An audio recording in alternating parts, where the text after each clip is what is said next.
नमस्कार, मैं हूं प्रीति रघुनंदन। आप देख रहे हैं न्यूज टॉप 9। रूसी बॉम्बर्स ने कहां मचाई हुई है तबाही। यूक्रेन ने क्लस्टर बम से रूस के किस ठिकानों पर हमला किया है, इन सभी खबरों के लिए देखिए रूस वर्सेस यूक्रेन टॉप 9। रूस यूक्रेन के बीच बारूदी जंग तेज होती जा रही है। यूक्रेन में रूसी बॉम्बर्स ने दुश्मन के ठिकानों पर भीषण कार्रवाई की। रूसी Su-34 बॉम्बर्स ने बारूदी बारिश करते हुए कई ठिकाने तबाह कर दिए। रूस ने यूक्रेनी बेस पर फैब 500 बम गिराए हैं।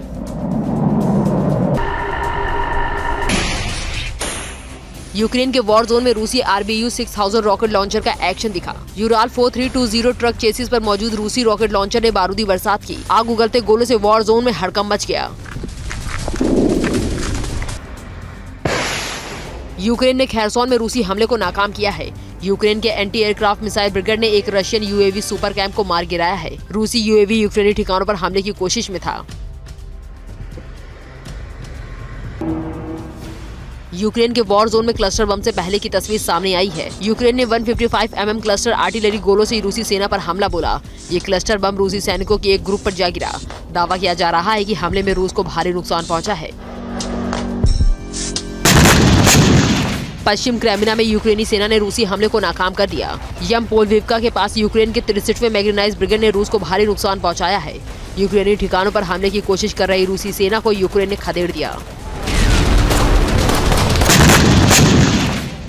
अब दिप्का पर कब्जे को लेकर रूस यूक्रेन में बारूदी लड़ाई जारी है। रूसी सेना ने यूक्रेनी ठिकानों पर फ्लेयर्स बम से हमला बोला है। बारूदी कहर से पूरा इलाका तबाह हो गया। हमले के बाद यूक्रेनी सेना का बेस तबाह हो गया।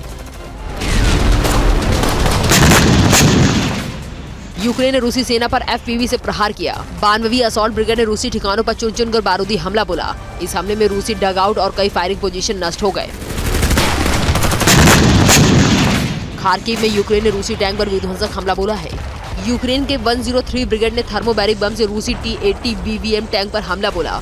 जोरदार धमाके के बाद टैंक में आग लग गई और पूरा वॉर जोन धुआं हो गया। यूक्रेन के वॉर जोन से रूसी हमले की विध्वंसक तस्वीरें सामने आई हैं। रूसी सेना ने बेलोगोरोवका क्षेत्र में यूक्रेनी ठिकानों पर ताबड़तोड़ हमला किया है। विनाशकारी हमले में यूक्रेन के कई ठिकाने ध्वस्त हो गए। हमास ने इजरायल के किस शहर पर रॉकेट से हमला किया? हमास ने कहा इजरायली टैंक को ध्वस्त किया। विध्वंसक खबरों के लिए देखते हैं इजरायल फिलिस्तीन वॉर टॉप 9। हमास ने इजरायली शहर पर एक बार फिर हमला बोला है। एक सप्ताह बाद गाजा की तरफ से इजरायली शहर पर दर्जनों रॉकेट दागे गए। रॉकेट अटैक के दौरान तेल अवीव में अफरा तफरी का माहौल बना रहा। लोग जान बचाने के लिए इधर उधर भागते नजर आए।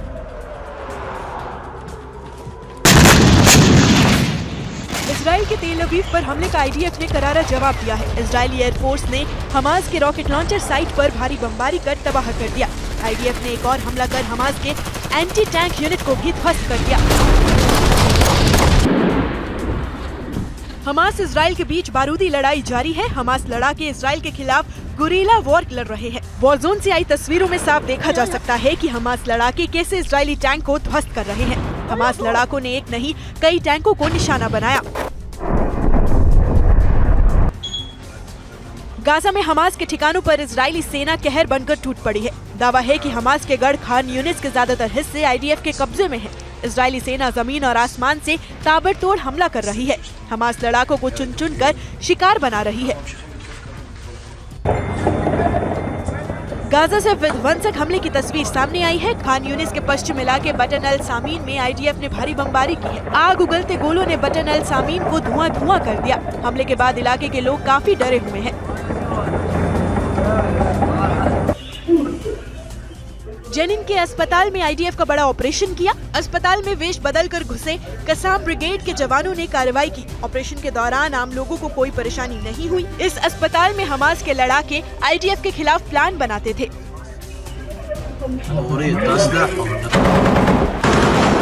गाजा में 115 दिनों से बारूदी वर्षा हो रही है। गाजा में लगातार हो रहे हमलों में 26,637 लोगों की जान जा चुकी है। पिछले 24 घंटों में 215 लोगों की मौत हुई है। मरने वालों में ज्यादातर बच्चे हैं। हमास से विध्वंसक जंग के बीच इजरायली प्रधानमंत्री नेतन्याहू ने पश्चिमी देशों को चेतावनी दी है। नेतन्याहू ने कहा है कि हमारी लड़ाई आतंकवाद के खिलाफ है। उन्होंने कहा कि अगर जंग में हमास जीता तो अगला नंबर यूरोप का होगा। इजरायली सेना लगातार हमास के ठिकानों पर छापेमारी कर रही है। पिछले कुछ दिनों में भारी संख्या में हमास समर्थकों की गिरफ्तारी हुई है। इन लोगों पर आईडीएफ पर हमले का आरोप है। इजराइल ने साफ कहा है कि हमारे सामने सरेंडर करो, नहीं तो खत्म कर देंगे। क्या मिडिल ईस्ट में युद्ध जैसे हालात बनते जा रहे हैं? ईरानी गुटों पर हमला करेगा यूएस। विध्वंसक खबरों के लिए देखिए war zone top 9। America Iran समर्थित गुटों पर बड़े हमले की तैयारी में है। पेंटागन में अमेरिकी राष्ट्रपति बाइडेन के ऑर्डर का इंतजार है। दावा किया जा रहा है कि अमेरिका एक साथ कई विद्रोही गुटों पर हमला कर सकता है।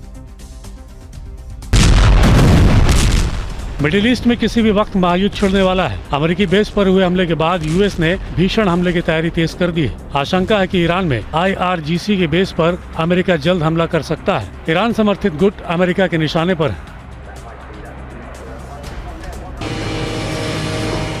अमेरिका ने ईरान को बड़ी चेतावनी दी है। अमेरिकी अधिकारी जॉन किर्बी ने कहा है कि हम पर हुए हमले का हम विध्वंसक जवाब देंगे। अमेरिका ने ईरान समर्थित गुटों के खिलाफ हमले की तैयारी तेज कर दी है। यूएस ने ईरान पर भी निशाना साधा है।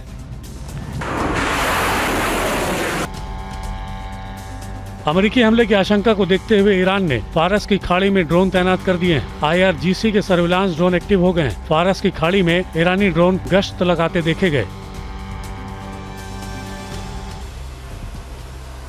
जॉर्डन में अमेरिका बेस पर हुए ड्रोन हमले में अमेरिकी सेना को भारी नुकसान हुआ है। हमले में 40 से ज्यादा अमेरिकी सैनिक घायल हो गए हैं, जबकि 3 सैनिकों की मौत हुई है। घायल सैनिकों का जर्मनी के अस्पताल में इलाज चल रहा है। सीरिया में अमेरिकी बेस पर लगातार हमले जारी हैं। पिछले 24 घंटे में दूसरी बार अमेरिकी बेस को टारगेट किया गया। ईरान समर्थित गुट ने सीरिया में अल शादावी बेस पर 2 रॉकेट दागे हैं।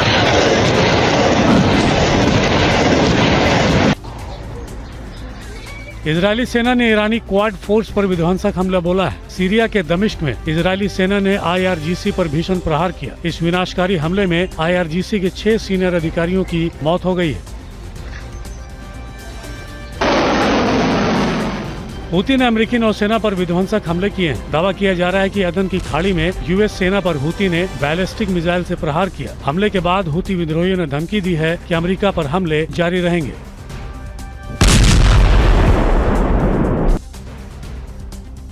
अरब सागर में भारतीय नेवी ने अपने पराक्रम का परिचय दिया है। 36 घंटे में भारतीय नेवी का 2 ऑपरेशन सफल रहा। INS सुमित्रा ने 19 पाकिस्तानियों को सोमालिया के लुटेरों से छुड़ाया। नेवी के ऑपरेशन के बाद सोमालिया लुटेरे भागने को मजबूर हो गए।